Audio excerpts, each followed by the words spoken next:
Hello, friends. Namu Myoho Renge Kyo. Namu Myoho Renge Kyo. Namu Myoho Renge Kyo. Thank you so much for being here at this second part of a series of talks that I will be delving into the subject of the Lotus Sutra. And I'm going to delve into it in ways that I've never heard it talked about, certainly within whatever organizations I was a part of early in my practice, and certainly different than Theravadas would talk about the Lotus Sutra, and that will become apparent very quickly, I think. In the first part, the first video, I went into a lot of the process, and I could probably do 10 hours of dissertation on all the things leading up to the Lotus Sutra and how Buddhism was a series of steps of learning so that he could bring the disciples of his day up to certain levels of realization so that the next piece of information he could give them would be intelligible to them, that they could do something with it, until finally, after many years of practice, in fact,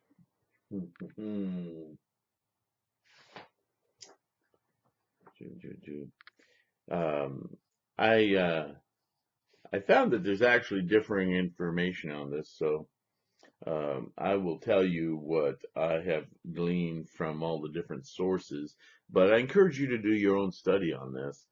I mentioned in the last part about the Avatamsaka Sutra or the Flower Garland Sutra.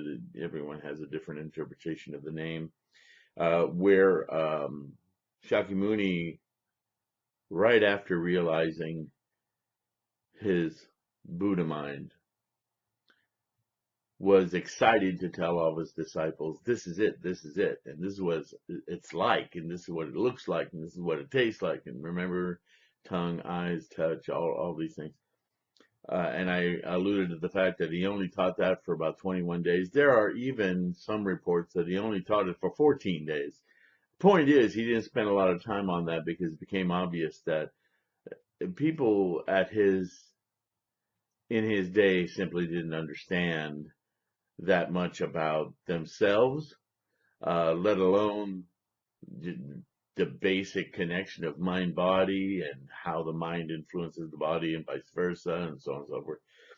So he backed off, and the next period, the second period, remember there's 5 periods of teaching as Tendai separated them. And there's wonderful charts that I'm going to put online at my website. Let me go ahead and mention that all of my videos are based on study materials of either my own deduced writing and then presenting in video form, or a collection of a lot of source material that I then interpret in video. And then there's just a lot of basic information that I've dug up and I've wrote about. And all those documents are great study materials to get you started if you can't afford to run out and buy all the books, all 84,000, the fictitious number, but there's a lot of books on the sutras themselves, the commentaries on the sutras, the side commentaries and treatises from people like Nagarjuna, Vasubandhu, Tendai, so on and so forth. I am building quite a library on the threefoldlotus.com website under core study materials, and they're all in button form. There's just a whole list of buttons with titles, including the source material for this series, which is going to continue to build. So if you want to read some of that basic material that I'm using to talk to you about, some of the research that I've done, if you want to just to revisit some of the things that maybe you can't find on the video as you go back and forth through it looking for something I said. You'll probably find it highlighted or in some way defined in these PDFs that I'm putting online. Okay, so that study material is there for you. You can jump around as you like. Concepts from what chanting is to how to do it, what Gongyo is, so on and so forth. So this is one that I'm having trouble posting. There's a limit on my website as to the size of documents, and PDFs seem to take a lot of space. I'm close, but I'm not there yet. So back to the 5 periods. The second period is the Agama Sutras. All the Pali Canon falls under this, and so forth. He taught that for 12 years. So it took him 12 years to just get the consciousness level of his disciples to understand the workings of the mind, to the point where they could access higher mind consciousnesses. Okay? And right after this is an extensive period of 16 years for the Vaipulya period, which is the pervasive teaching. The Agama and this came after the Agama and the Prajna. Prajna is now we're going beyond the basics of how the human mind works to exploring the insight that the human mind can bring. That was 16 years. So that's a long period of study. Followed by the Prajna period, where he really focuses on the enlightenment, the awakening, the insights. He starts talking about modes of practice and defining them. He spent 14 years doing that. And it wasn't until the 5th period, the Dharma flower and the Parinirvana periods, also called the Lotus Nirvana period, was the last 8 years of his life. So in the 14 years, the Prajna period, he's talked a lot about, this is your Prajnaparamita Sutra, your Mahayana teachings are in the last 3 periods. And I'm just going to let's say something about the Lotus Sutra itself, all right? And we don't want to go 2 parts into this study and not have talked about the Lotus Sutra itself. But what I want to point out in this series is that if all you read is the Lotus Sutra, and there are a lot of lay societies and even sects of Lotus teachings, not just Nichiren, but others, that they take a very, I think it's really a Western kind of an influence, but maybe it's just worldwide.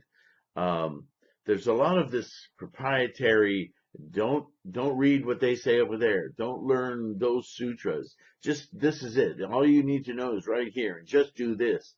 I loathe that kind of teaching, and it's completely against what Shakyamuni constantly taught, even on his deathbed in the Mahaparivana Sutra, right after the Lotus Sutra, which he spent 8 years on, that world of teachings. The Mahaparivana, I think, was just taught, he just spoke that in the last couple of days of his life as he was on his deathbed and leaving. And all his cousin, who was Ananda, who was at his side his entire preaching life, and his son Rahula, and all of these myriad disciples were there as he was preparing to leave, and they were panicked. What are we going to do when you leave? All we're doing is reciting whatever you've said, but I'm not sure we get it. We need guidance to stay on path, on point. And one of the things that he was very adamant about, Shakyamuni, on his deathbed, documented in the Mahaparivana Sutra, Nirvana, why do I keep saying that wrong? Anyway, was, see if I can quote this correctly. It's probably quoted a lot of different ways, though. Basically said Do not follow the teacher, follow the teachings. And I've talked about this before. Shakyamuni saying, don't follow me. And don't even follow the words, but follow the meaning. This is what he means by follow the teaching, not the words, but the teachings. You guys, you already have this. You have it all laid out. Just continue to teach it. So to the degree that succeeded, turns out, ended up, as Shakyamuni also predicted, to go through a revolution about every 500 years after his passing. And around those time periods, within 100 years, there are major, I'm going to say scholarship. So a lot of that scholarship comes out of correction, so I'm going to go ahead and say that. Because there's a tendency in us humans to say, just like these churches and other institutions say, this is what works, so this is all we're going to do, and this is the way I understand it. So if you don't understand it this way, start your own and go off. Of course, this is not what Shakyamuni wanted. And in fact, there's for future videos, I'll go into the first two periods of his teaching and the agamas, and that time period, there was an enormous shakeup, I guess. Something like maybe 20 or more sects suddenly branched out from this core. Obviously, there was a lot of disagreement and self-interpretations and ego involved. So just because we're Buddhists doesn't mean we're perfect.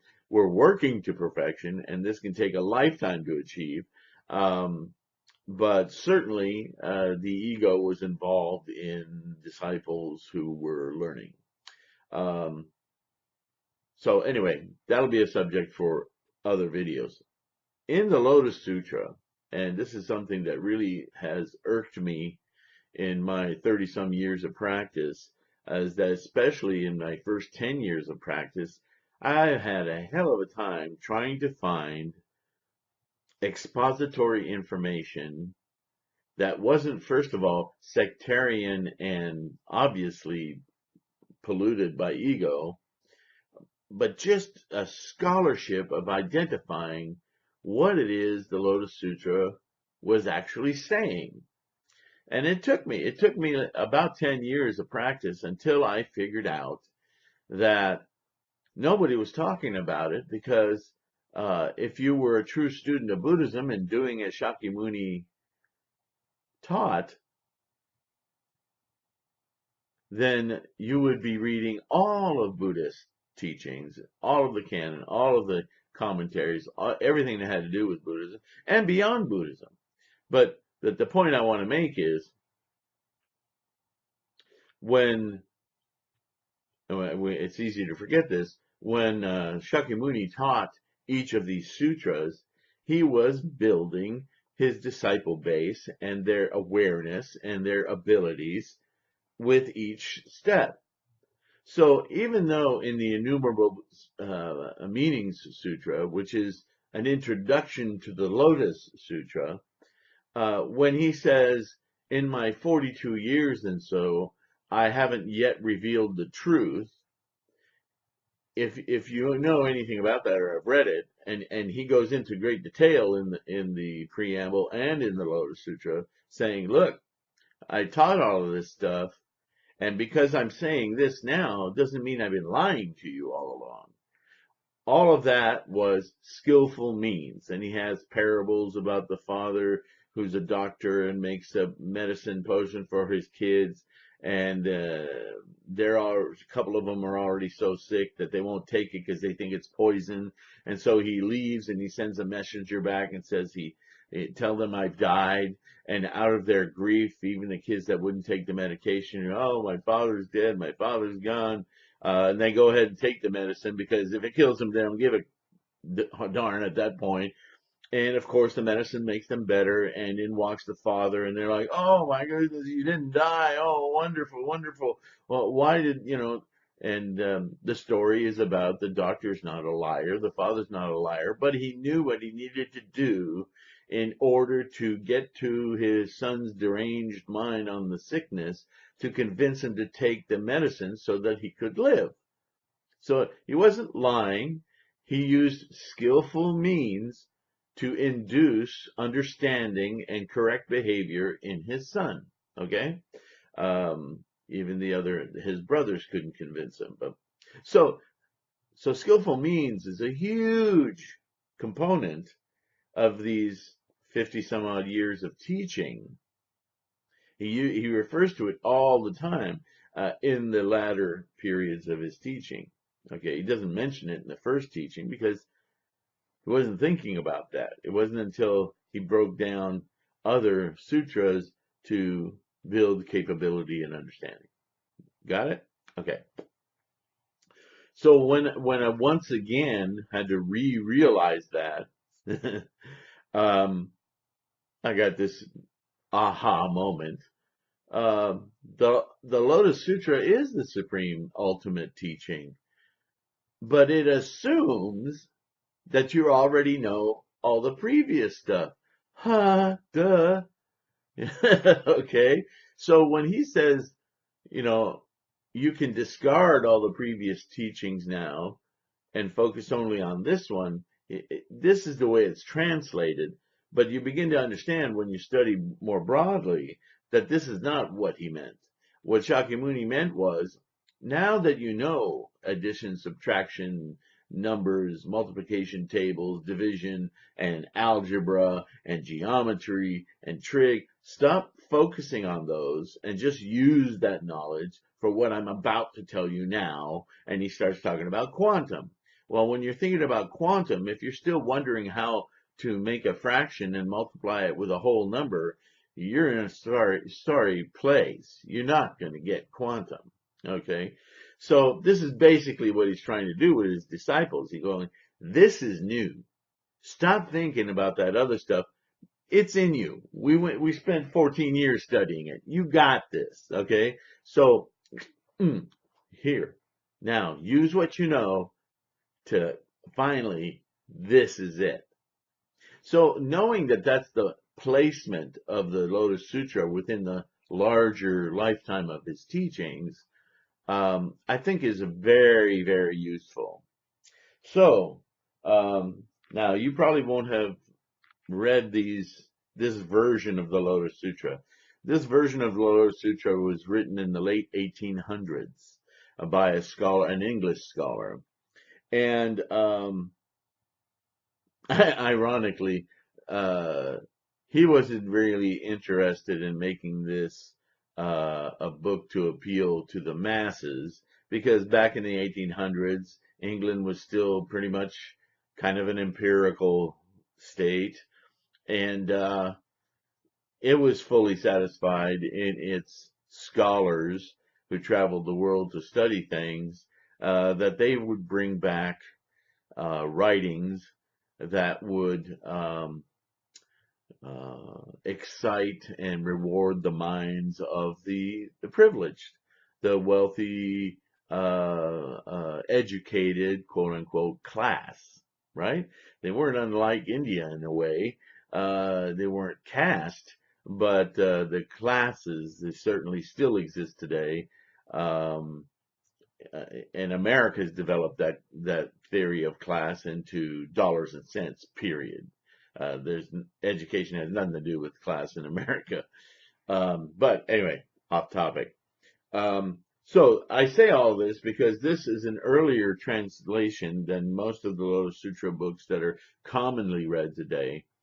I like it, even though it's missing a chapter. The 12th chapter in the more modern Lotus Sutra was actually added after this. But I like the plain talk in this one. It still has a lot of Sanskrit words in it, and there are some words I'm not sure I'm comfortable with the usage of. But overall, this editor, H. Kern, who's done a hell of a lot of other translations, is quite a scholar on Buddhism. He didn't bother with the introductory chapters of the Innumerable Meeting Sutra. Boy, that's a mouthful. Or the closing chapters on the Bodhisattva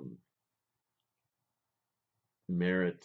Gosh, I forget what it's called. But anyway, he just focuses on the Lotus Sutra chapters itself, minus chapter 12. So there's 27 chapters in here. But there are some wonderful quotes in here that instead of having to read 3 or 4 pages in the modern version, you can read in a couple of paragraphs in this one. That's why I enjoy it. It's a good teaching tool. It doesn't deviate from the Lotus Sutra today. It's just a little bit more to the point.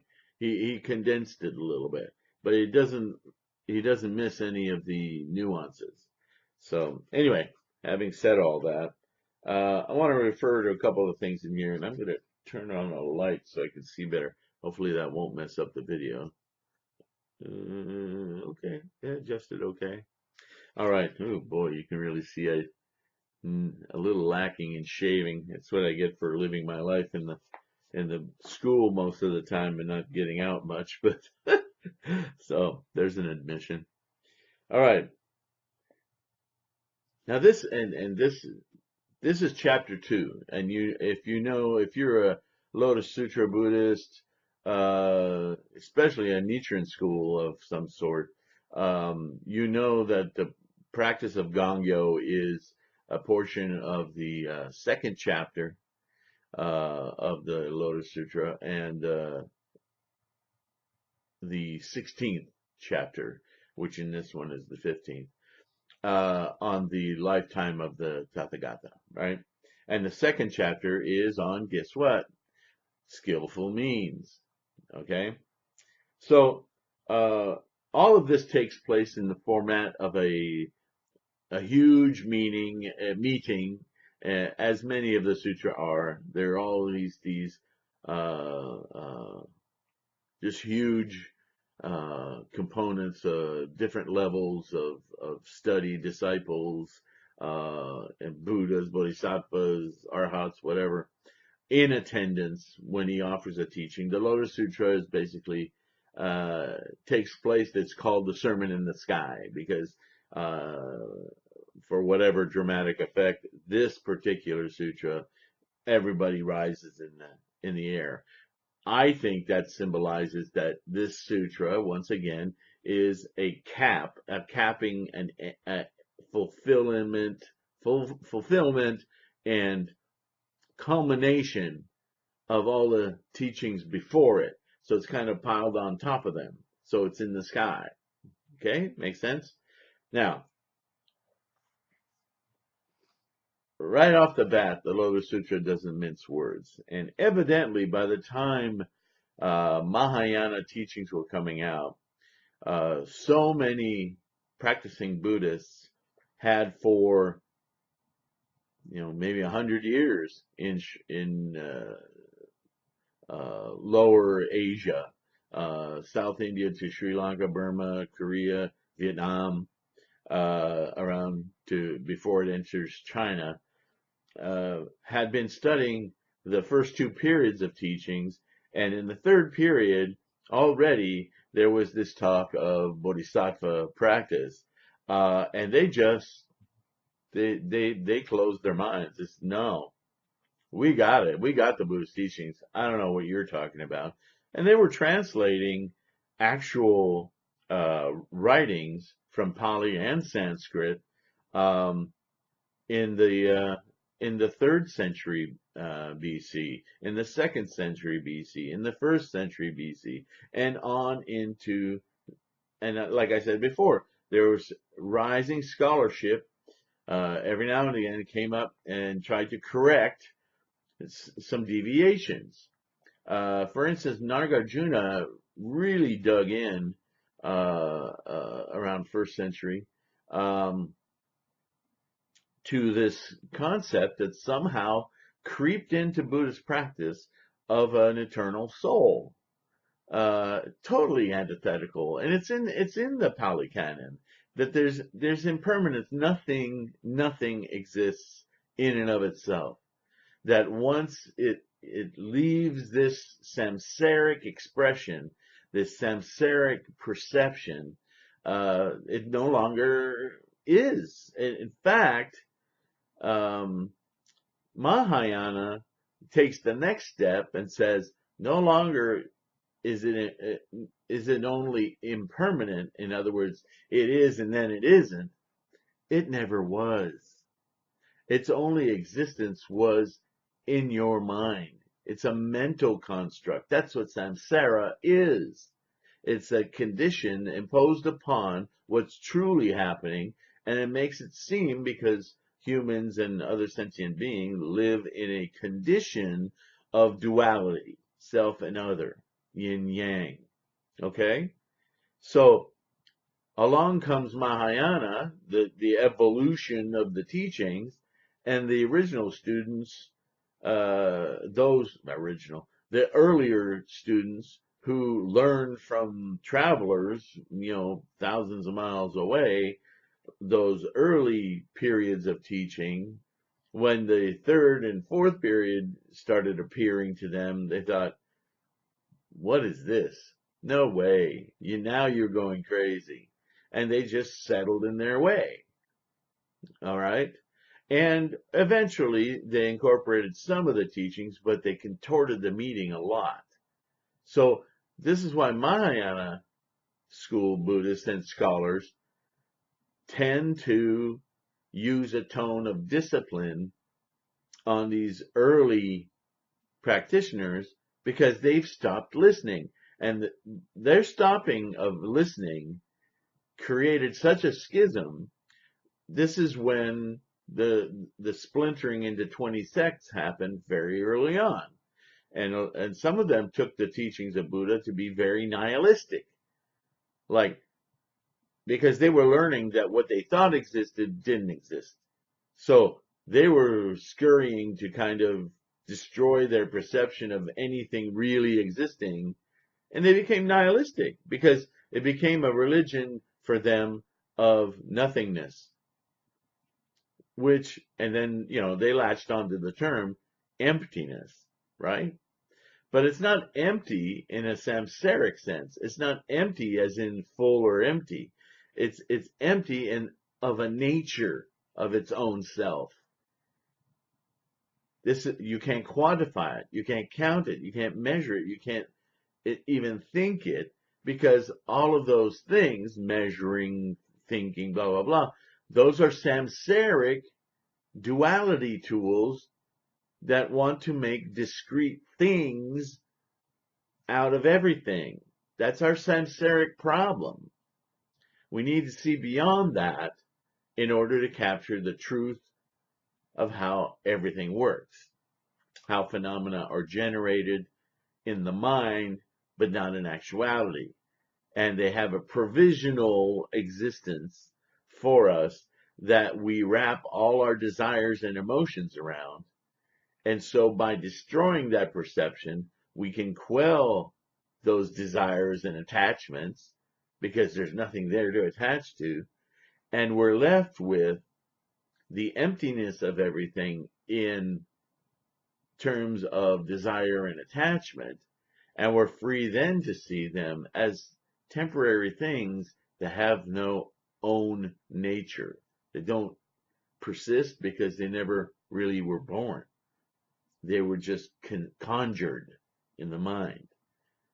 Well, Hinayanists didn't want to, in fact, that's why they're called Hinayanists, because they stopped learning.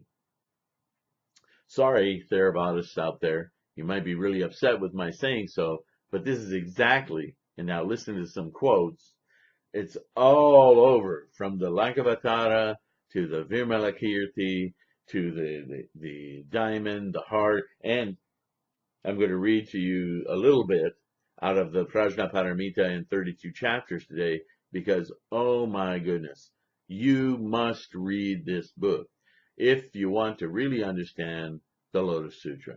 And here's why. Right out of chapter 2 on skillful means. Now it happened that the 5,000 proud monks, this is during the exposition, and Shakyamuni saying, now I'm going to lay it on you, and 500,000 proud monks, remember that word, nuns and lay devotees of both sexes in the congregation rose from their seats, and after saluting with their heads the Lord's feet, went to leave the assembly. Owning to the principle of good which there is in pride, they imagined having attained what they had not, and having understood what they had not. Therefore, thinking themselves aggrieved, they went to leave the assembly, to which the Lord, Shakyamuni, by his silence showed assent. Thereupon the Lord addressed the Venerable Shariputra. Now, all of these guys, these Bodhisattva, arhats, they were disciples or world of learning or Shravakas, Shravastivadins, all in the world of the disciple, the learning of the 10 worlds, if you know about that. It's on my site and we'll talk about it. I think I have a video on it. And the Pratyeka Buddhas, which I'm sure have run into that term, they're the people of realization. Basically, that's the cap on Theravada, Hinayana. That you can only, you reach that level and what they call an arhat or an arhat, and you no longer need to be reborn, and that's it. That's the height of Buddhism. That's where you get. And this is what they latched onto, so that when it came later that that's not the highest place in Buddhist teaching, you haven't gotten to full enlightenment yet, they thought, walk on. We don't even want to hear you. Okay? So this is who he's talking about. Thereupon the Lord addressed the Venerable Shariputra, my congregation, Shariputra, has been cleared from the chaff, freed from the trash. It is firmly established in the strength of faith, or faith is again, this is an Englishman. What he's referring to, as I'll read in other places, a strong mind of determination, a mind of resolve. Okay? It is good, Shariputra, that those proud ones are gone away. Now I am going to expound the matter, Shariputra. Very well, Lord, replied the Venerable Shariputra. The Lord then began and said, so, it is very clear. If it wasn't clear in the other Mahayana sutras, this is the words of Shakyamuni himself. Get rid of those bums. Again, I don't think there could be a stronger condemnation. All right? And basically what he's saying is, if you're a real scholar of Buddhism, you never get arrogant like that, because there's always something you don't know. And this is an argument within the self. When you think, ha, I got this down, and you start complaining about, I don't see any results, I don't know why I keep doing this, then you're arrogant.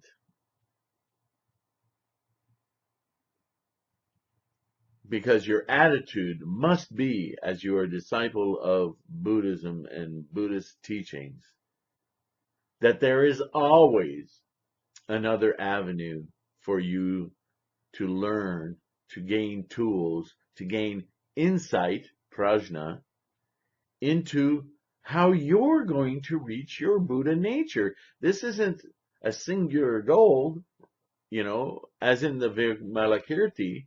The teaching is, you can't predict what somebody's enlightened state is going to be. You can't presume to know, even for yourself, what finally is going to trigger your last aha moment so that you enter into full awakening. Then you'll know. It's like anything else, isn't it? learning a sport, learning how to draw, learning anything. There are always moments when you go, oh, I'm just not getting this. And then, your brain works on it at night while you dream. And you get up in the morning and you're shoveling cereal into your mouth or you're eating a bagel.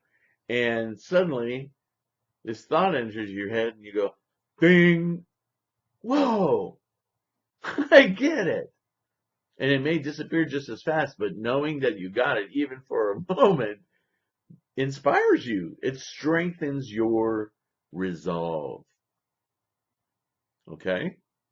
So when those bodhisattvas stood up, he didn't call them bodhisattvas, what is it? Monks, proud monks, when they stood up and go, yeah, you're just going to, we already know. See ya. I can't imagine doing that to Shakyamuni Buddha. But, obviously this is in here to make a point. I'm culminating with the cap, the ultimate word on Buddhist practice, Buddhist enlightenment, how to get fully enlightened. And these jokers, they think they already have it. Bye. We're finally free of the chaff, the trash. Oh my God. Okay. So, this is in the Lotus Sutra, right? See what else he has to say. I do firmly establish the teaching of Tathagata knowledge. This is the Buddha way. Shariputra, I do lead the teaching of Tathagata knowledge on the right path, Shariputra, by means of one sole vehicle. This is the bomb. One sole vehicle. And I don't mean the bomb because it's great. I mean the bomb like, I'm going to explode your mind. To wit, the Buddha vehicle, Shariputra, do I teach creatures the law. There is no second vehicle, Sravakas. There is no, nor a third, Pratyekabuddhas. This is the nature of the law, Shariputra, universally in the world in all directions. And it goes on and on and on and on. But who's he hammering here? Do you get it? I've heard that quote a million times. This is the one vehicle. There is no second. There is no third. He's saying this Buddha way, which is the effective practice of a true Bodhisattva way to achieve the Buddha way, is the only vehicle. There is no other Sravakas, disciples. There is no third Pratyekabuddhas, Arahats, realization. Remember, Nichiren called them the people of incorrigible disbelief. Such is the law I preach to creatures, and those creatures, Shariputra, who now are hearing the law from me, shall all of them reach supreme, perfect enlightenment. In this sense, Shariputra, it must be understood that nowhere in the world a second vehicle is taught, far less a third. Yet, Shariputra, when the Tathagatas, etc., happen to appear in the decay of the epoch, the decay of creatures, the decay of besetting sins, the decay of views, or the decay of lifetime, when they appear amid such signs of decay at the disturbance of the epoch, when creatures are much tainted, full of greed, and poor in roots of goodness, then, Shariputra, the Tathagatas, etc., the thus come one, the well gone, use skillfully to designate that one and sole Buddha vehicle by the appellation of the Threefold vehicle. Now, Shariputra, such disciples, Arhats, or Pratyekabuddhas, who do not hear their actually being called to the Buddha vehicle by the Tathagata, who do not perceive nor heed it, those, Shariputra, should not be acknowledged as disciples of the Tathagata, nor as Arhats, nor as Pratyekabuddhas. Wham! Again, he's playing whack-a-mole with these people. They dedicated their lives, but they stopped learning. And so they aren't even what they are because they don't have a mind of resolve to continue on the path. Now,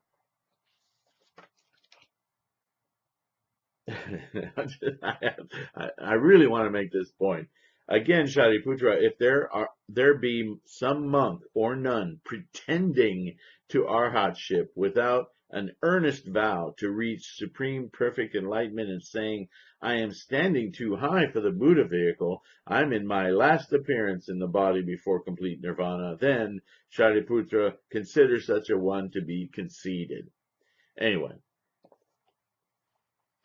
there's a lot of language like this in the beginning of the Lotus Sutra, specifically the Skillful Means chapter. Now, I don't remember it being so nailed down in my readings of other translations of the Lotus Sutra, which are much thicker. But I do remember that I think when I read those discourses, even when I reread them, and I reread many different transliterations of the Lotus Sutra, I don't think I had really fully grasped, because of the rhetoric, what he was talking about other vehicles. I just thought, yeah, there's probably other vehicles, other teachings all around. He's talking about other sects. No, he wasn't talking about other sects. He was talking about other disciples of his that had quit being open to his teachings. They reached their limit. It was their karmic limit. They couldn't go on. Okay? So, I don't think this is obvious in a lot of the teachings of the Lotus Sutra in many sects. Maybe all of them. I don't know. But this is why I'm determined to study everything that I can get my hands on, because it does, as Shakyamuni explains, truth comes through, but you have to apply yourself constantly, because we're all different. We all understand differently. Some of you might understand this in the first week you practice. I didn't. It took me a long time to find it. And a lot of these books didn't even exist when I started. So there's karma, right?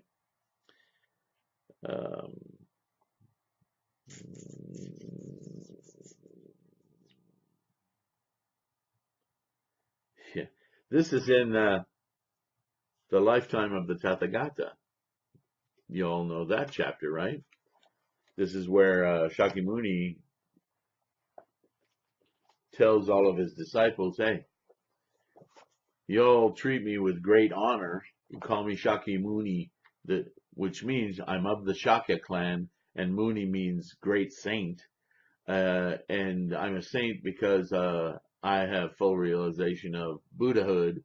So you call me the guy from Shakya, the ultimate saint from Shakya clan appears on this earth and demonstrates full enlightenment as Buddha.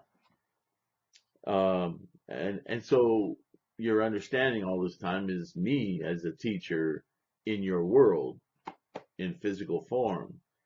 But then in chapter 16 of the modern Lotus Sutra, he explains in the lifetime of the Tathagata that he as Buddha, remember Buddha is not a person, Buddha is a state of mind. I have existed since time without beginning. Now, why would he say that? Remember, he's teaching all of his disciples. He acknowledges that the Shravakas and the Pratyeka Buddhas, the Arhats, they're not listening to him anymore. But he's going to teach it anyway, because he has plenty of disciples who are paying attention and his only reason for being is to bring all people to full enlightenment. So in that way, you can kind of understand why he's a little pissed at the disciples who've dedicated their lives to his teachings and quit halfway. It's like, it really pisses him off, because his whole teaching life was about bringing people to that full realization. So yeah, He's a little miffed. The person is a little miffed. The Buddha mind just understands it, okay? So, this is the duration of the lifetime of the Tathagata. In the second paragraph, he says, the force of a strong resolve, guess what? He actually used the word resolve, which I assumed is such, young men of good family, that this world includes gods, men, and demons, acknowledges. Now has the Lord Shakyamuni, after going out from the home of the Shakyas, arrived at supreme perfect enlightenment on the summit of the terrace of enlightenment at the town of Gaya. But young men of good family, the truth is that many 100,000 myriad of kotis of eons ago, I arrived at supreme perfect enlightenment. That's all I'm going to read, because that's the whole meaning of the 16th chapter. And this is the two great bombs of wisdom that he gives his disciples. Okay, and then the next chapter, or not, maybe not the next year, but the advantages of a religious preacher. That's the Englishman's translation. It's not called that anymore, but it's the merits of a preacher of the law, I think is what it's called now. And without reading it all, you're fully capable of reading the Lotus Sutra. This is, again, if you're interested, this is, where's his name? It's by H. Kern. I think his first name's Herman. Not a common name anymore. Yeah. Translated by H. Kern. Okay. Anyway, interesting because it'll give you a little more dimension to the Lotus Sutra you may be used to reading. In the Preacher of the Law chapter, he describes the merits from, I will read one sentence because I have so many highlights in here. I gotta pick out one.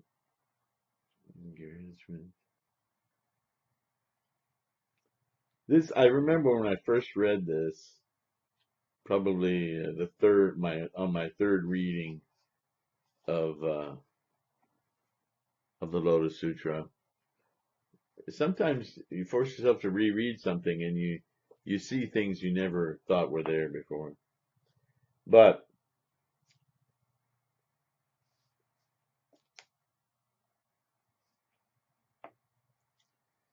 any one young man of good family who shall keep, read, teach, write this Dharma Pariyaya, this teaching of the Lotus, or have it written, let that person be a young man of good family or a young lady, shall obtain 800 good qualities of the eye, 1,200 of the ear, 800 of the nose, 1,200 of the tongue, 800 of the body, 1,200 of the mind. By these many hundred good qualities, the whole of the 6 organs shall be perfect, thoroughly perfect, by means of the natural carnal eye derived from his parents being perfect.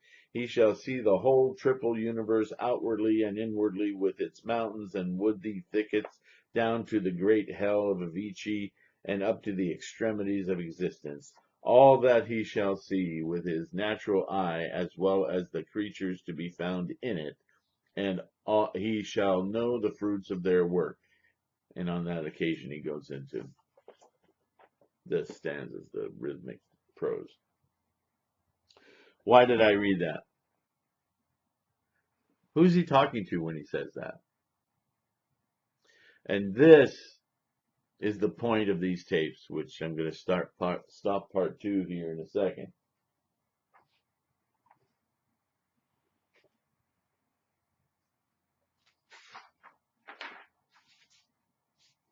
Before he gets into the talk on emptiness in the Prajna Paramita Sutra in 32 chapters, or in his beginning, I want to read you And I really, really, really encourage you to read the Prajnaparamita Sutra in 32 chapters. This is the only, I've got a lot of highlights in here, and it is posted on my website. I don't know if I'm going to read them all in the next part of this dissertation, but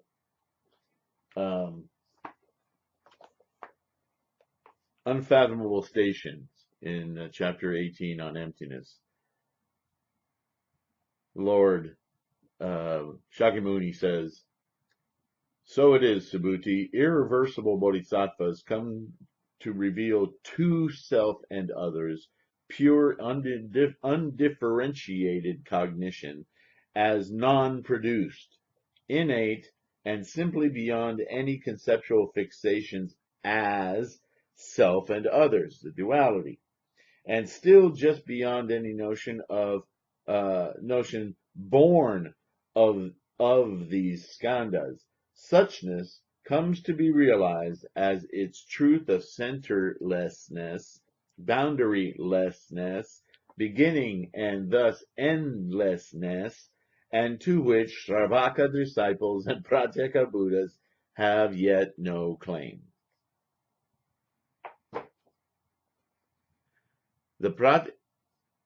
Any sutra I've read under the umbrella of Prajnaparamita just repeats this over and over and over again.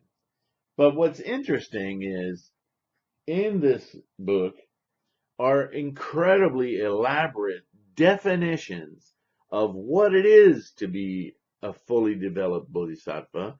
There are different degrees that you enlighten and awaken on your path of bodhisattva-ness. And so in the Prajnaparamita Sutra, I call it, you see what I call it, Bodhisattva practice of the perfection of wisdom for the Lotus Sutra practice. This is what I have online.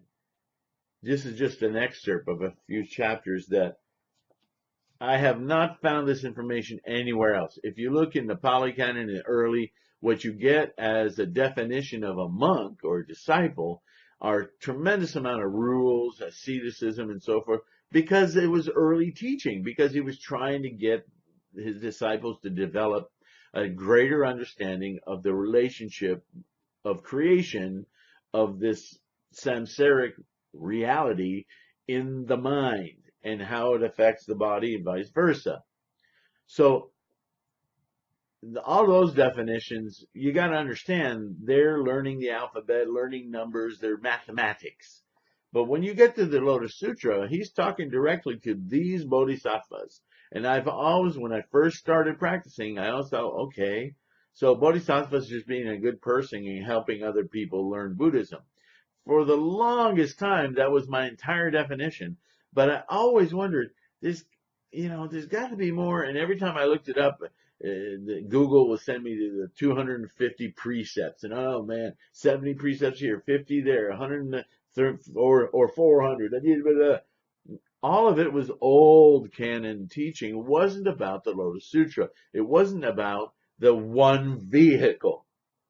I just couldn't find that information until I started investigating the Lankavatara, the Vimalakirti, I can't remember the others, but especially this. I did a whole series on the Diamond Sutra. That's under the Prajnaparamita Sutra heading, but this is different. There are several Prajnaparamita Sutras. Some are just verses from Nagarjuna. Some are different sources of translation, different time periods.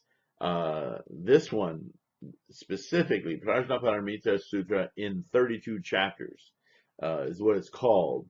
All revolve around the same basic theme, but this one has actual, real, applicable guidelines to what it is to practice correctly as a bodhisattva, what the goal is, how to attain it, all of that. I mean, it's like a manual on how to be a bodhisattva. I haven't found that anywhere else.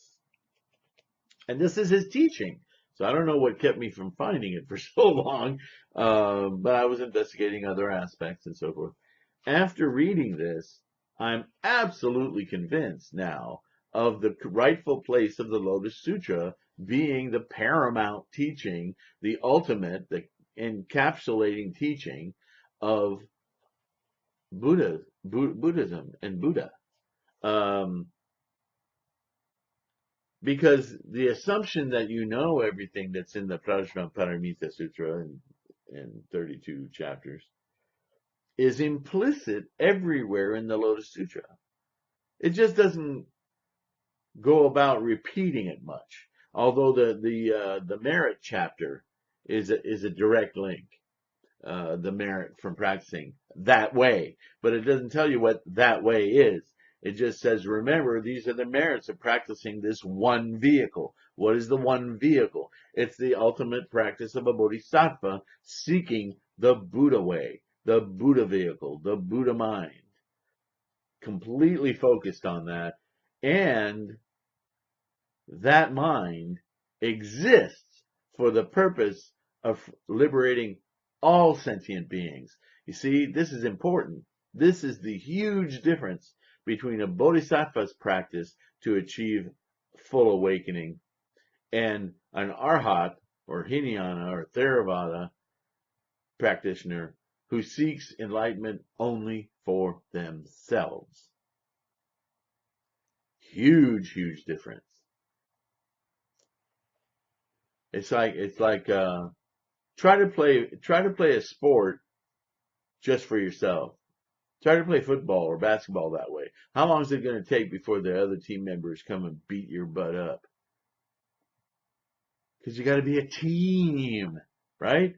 When you're a team, suddenly the sport becomes hugely different. Relationships, hugely different. You find out a whole lot more about yourself and what your capacities really are than when you take the totally egotistic, arrogant path of saying, I'm going to do what I do. You know, the rest of you can just watch.